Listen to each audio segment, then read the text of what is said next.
ඇත්තටම දැන් ඔයාලගෙන් මම මූලිකවම ගත්ත පැල 100ක් විතර ඇඹුල් පැල. පැල 100න් කියන්න සන්තෝසයි පැල එකයි මගේ මැරුණේ. හැබැයි මම හිතෙව්වේ ජූලි මාසේ තිබුණ ඒ කියන්නේ අර නියක කාලේ පටන් ගන්නකොටම තමයි ඒ කාලේ තමයි හිතෙව්වේ. ඊට පස්සේ ජූලි අගෝස්තු සැප්තැම්බර් වෙනකම් සැප්තැම්බර් 20 වෙනකම් වැස්සේ නෑ මේ පළාතට. මොකද කරදගොල්ල කියන ප්‍රදේශය තමයි නෙමෙයි අර මිටි ඇඹුන් එක. හරියටම මම දැන් දවස් 3කට උඩින් ගිහිල්ලා බලනවා. මොකද කැලේ වෙයිලා තිබුණේ. මේ ගිහිල්ලා බලනකොට පැල 99ක් හරියටම තියෙනවා. කිසිම ප්‍රශ්නයක් නැහැ.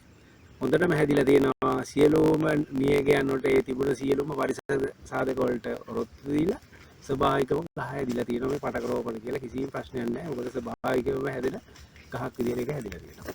මම ගත්තේ ඔයාලගෙන් තමයි පැලටි. ඔයාලා තමයි මට ගෙනත් දුන්නේ. අයිබෝන් මම නන්දිකා දසනායක. ඇත්තටම නෙට් හවුස් එකක් ආරම්භ කරන එක මට සිහිනයක් වෙලා තිබ්බේ. මම නොඑක් තැන්වල පුහුණුවට ගියා. ඒ තැන්වල සාධාරණයක් වුණේ නැහැ.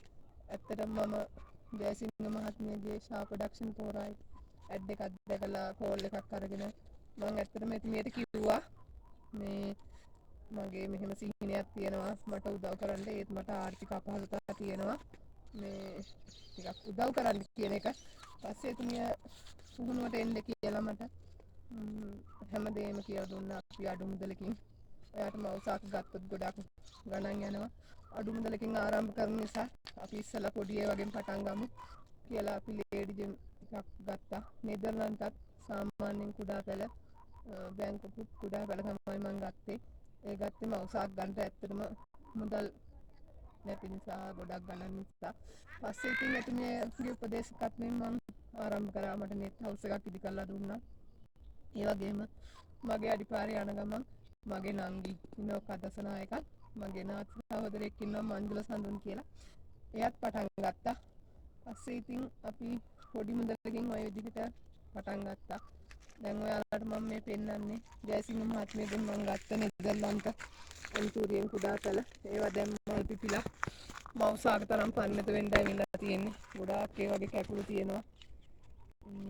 ගොඩාක් ඒවා මේ මල් පිපිලා දැන් ඉතින් එයා උපදෙස් දුන්නා මට මේ විදිහට පොහොර යොදන්න මෙහෙම බෙහෙත් ඔක්කොම කියලා දුන්නා. ඇත්තටම නිහතමානීව මම මේ දන්නේ නැති දේවල් ගොඩාක් මට ඉගෙනුවා. ඒ වගේම අනික් අය වගේ නෙවෙයි නිහතමානී විදිහට මට උදව් කරා.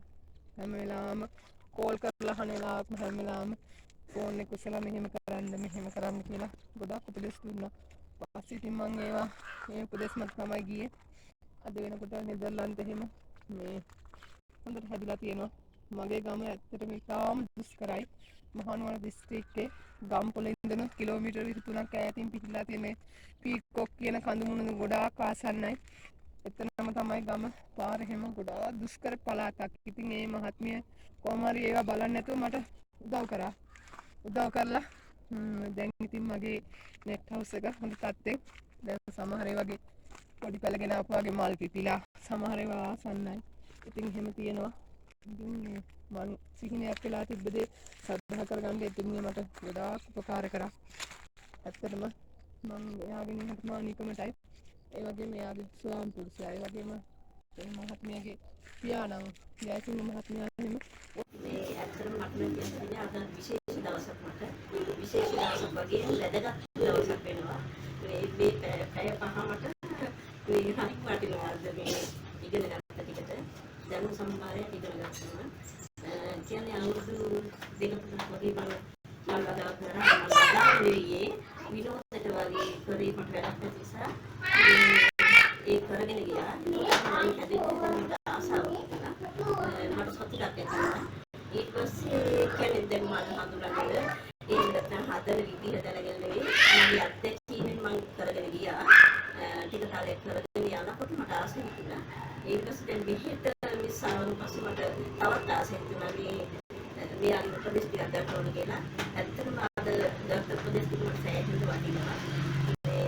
ඉතින් තව ඉදිරියට පුළුවන් මේවට සම්බන්ධ වෙන්න තමයි මගේ බලාපොරොත්තුව. ඊට පස්සේ ඒක කරගෙන යනවා.